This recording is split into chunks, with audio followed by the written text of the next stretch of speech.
Hey everybody out there in YouTube land, Jake and a one-man band is back again, bringing you another RWBY theory review video. So, let's just cut right to the chase. Raven, the person, the character, at the very end of Volume 2, that was we were just teased about this character. She was given maybe like, I don't know, maybe a minute of screen time, maybe total.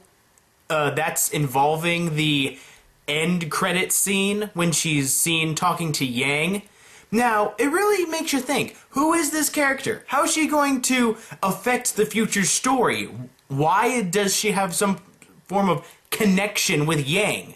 I mean, why not one of the other characters? I mean, there's just so many questions about Raven, about this one character that was just brought in at the very end of Volume 2. So guys, here I go. I'm gonna go on a tangent where I'm gonna be theorizing. I'm going to be giving you guys information that I've gathered along with the help of some friends to give you basically a rundown of who Raven might be. Alrighty, let's start with inspiration. Inspiration, I believe, is a very big part in developing a character in RWBY. So let's break it down. Her name is Raven Bronwyn. Now, Bronwyn is, I found this on the RWBY wiki, it's actually Welsh for some like white radiant raven, something like that. Blessed white raven, that's what it is. I just looked at my notes down here. So, but what does that really mean? I mean, compared to our Raven, the RWBY's Raven color scheme, she doesn't really have all that white on her. Except if you count the mask. Then, you know, I guess that counts. So her last name doesn't really give any inclination on what her inspiration might be. Though it may give us some information on who she fits in the universe, which I'm going to be getting to later. But still, let's just concentrate on inspiration right now. So when I first saw this character, instantly, you know, I was like, oh wait, Crimson Crew Knight thing. That was my unofficial name for Raven's character before she was actually named. But inspiration-wise, I thought, let's see, her name is Raven. Maybe she's some sort of gender-bent Edgar Allan Poe type character. But then again, the Nevermore, the giant Raven Grimm, that's pretty much taken from the Edgar Allan Poe poem The Raven. So, Edgar Allan Poe gender bent, probably not as structural a inspiration as it may look, but it is kind of intense how the mask that she wears and her hair, how it kind of has that feathered look, it kind of gives her the look of a Nevermore.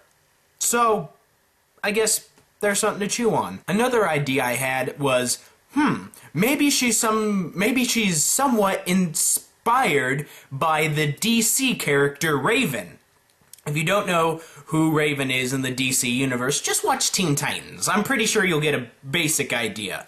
But really, who Raven was in the DC universe, she was actually more of a wise sort of mentor-like character, not really so much as a member of the Teen Titans. In the original concept of Raven, she actually brought together the Titans in order to fight the bad guys, so it wasn't some weird, strange coincidence or Robin who brought them together, it was actually her. So she played a very pivotal role in sculpting one of the DC Universe's superhero teams. Also, her superpowers were on the lines of astral projection, phasing, some sort of like psychic telekinesis type deal, really revolving around darkness, and her astral projection was actually a raven going out from her body.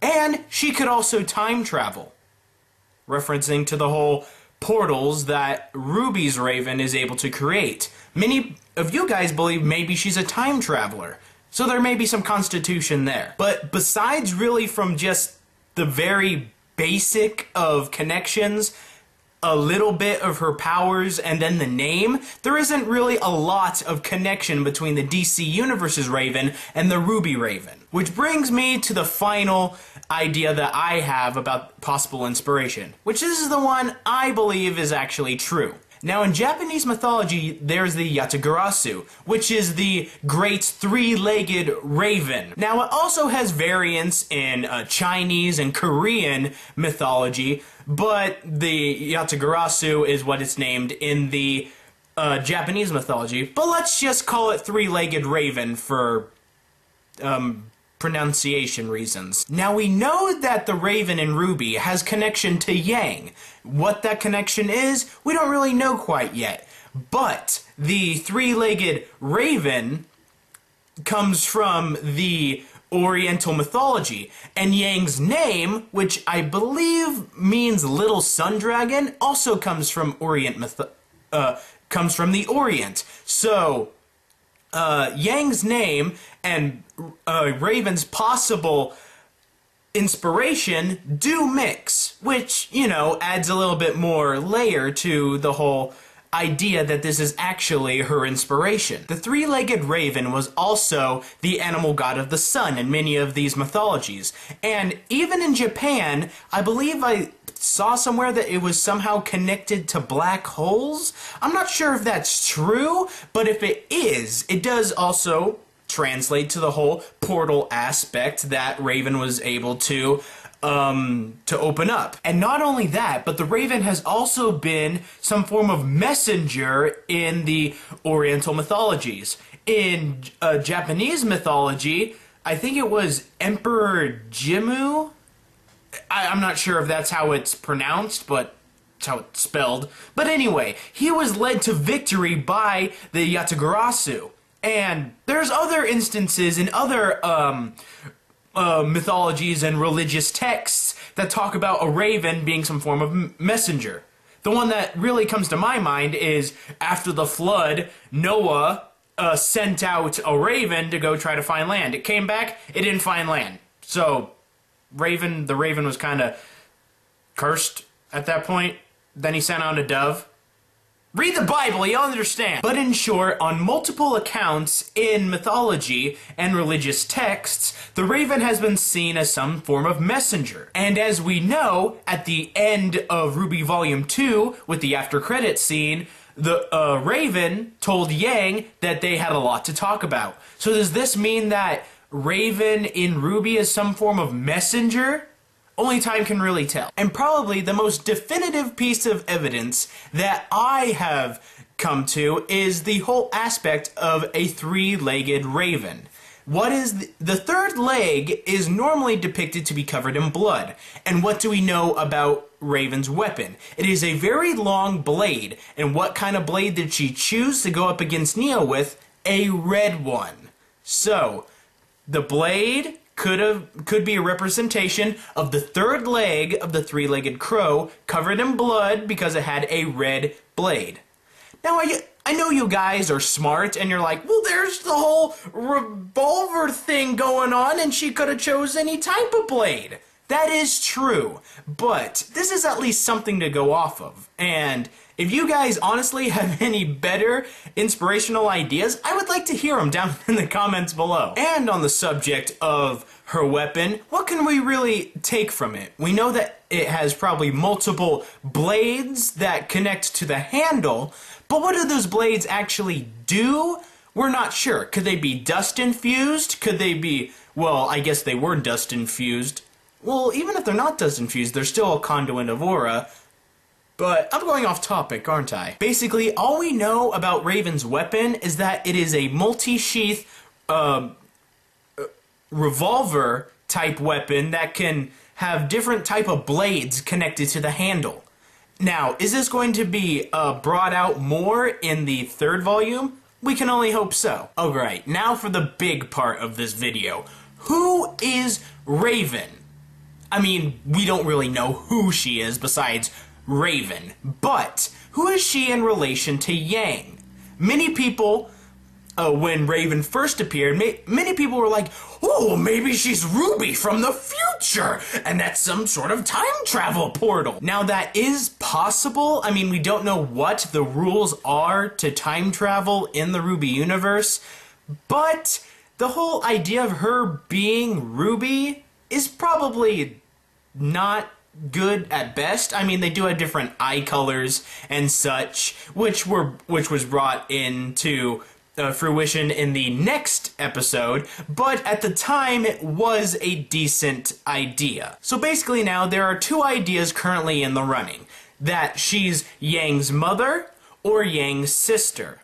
Now, let's take both of these ideas and break them down. Now, as we know, Yang's mother was on a team way back when with Summer Rose, Crow, and Taiyang Xiaolong.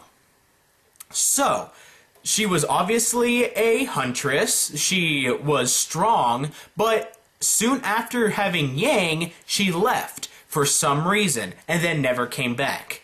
Now, the whole idea that if she is Yang's mother, her coming back now doesn't really make much sense in my mind. I mean, unless maybe she's playing for the bad guys and she wants to try to convert Yang to the bad side, I can't really see why her mother would just appear out of nowhere after all these years to save Yang in this one dire moment.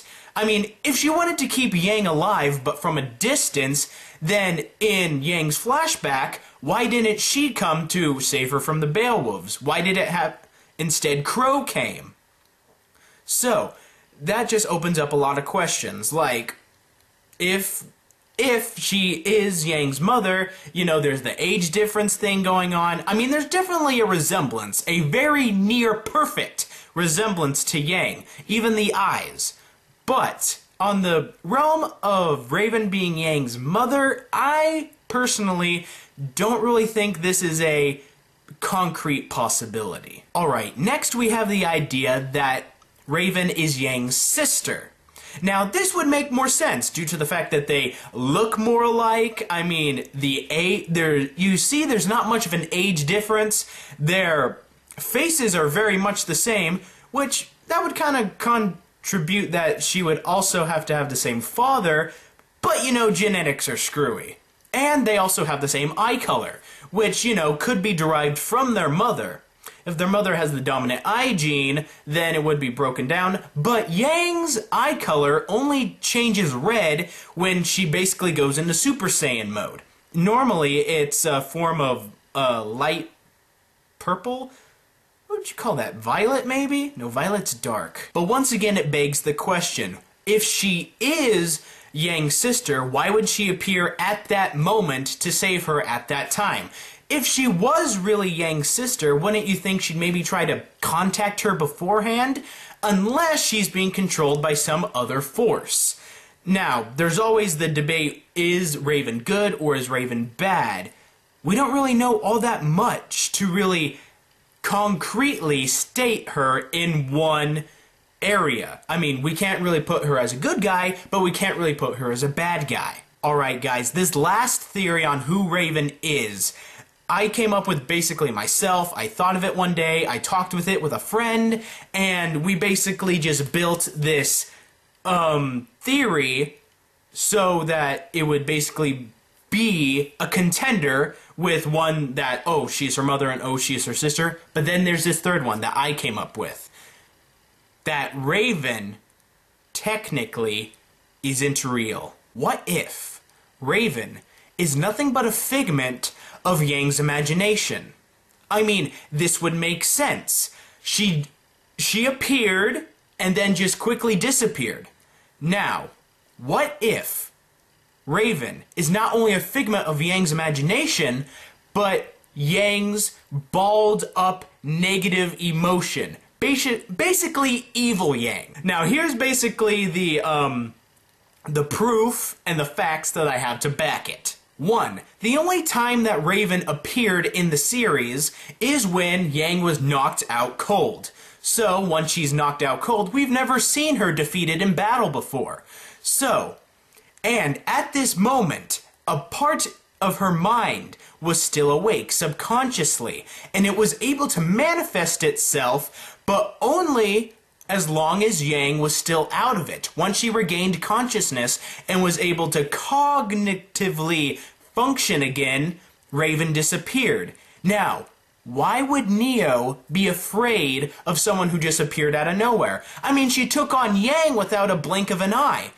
But what if Neo knew that this person was basically negative emotion and evilness incarnate?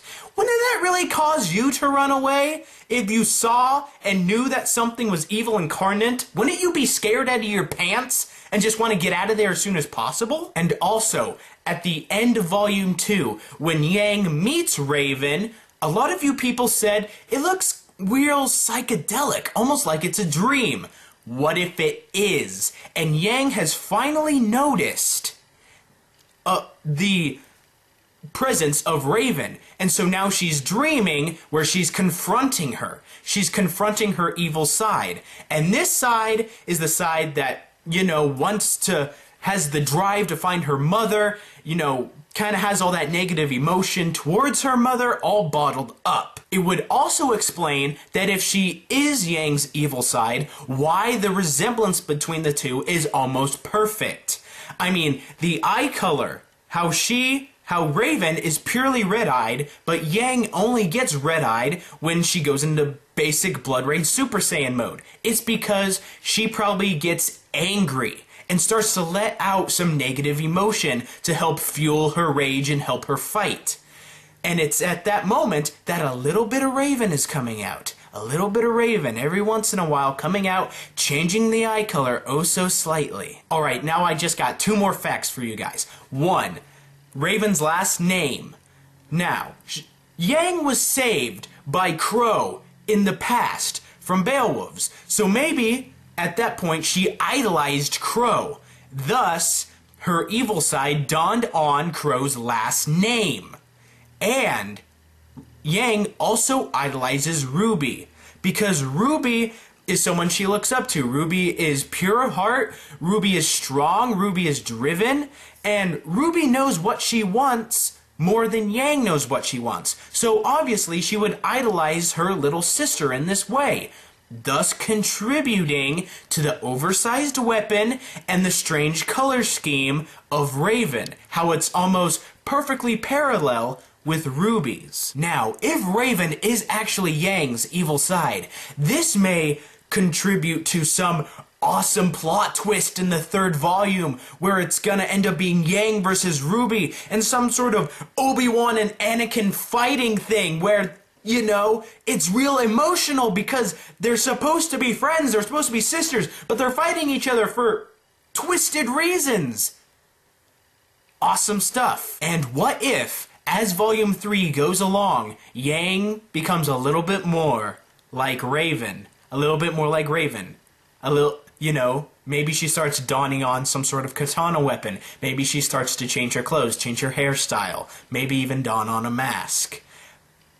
She starts to become somebody who could scare the living pants off of some psychotic little girl that's based off ice cream.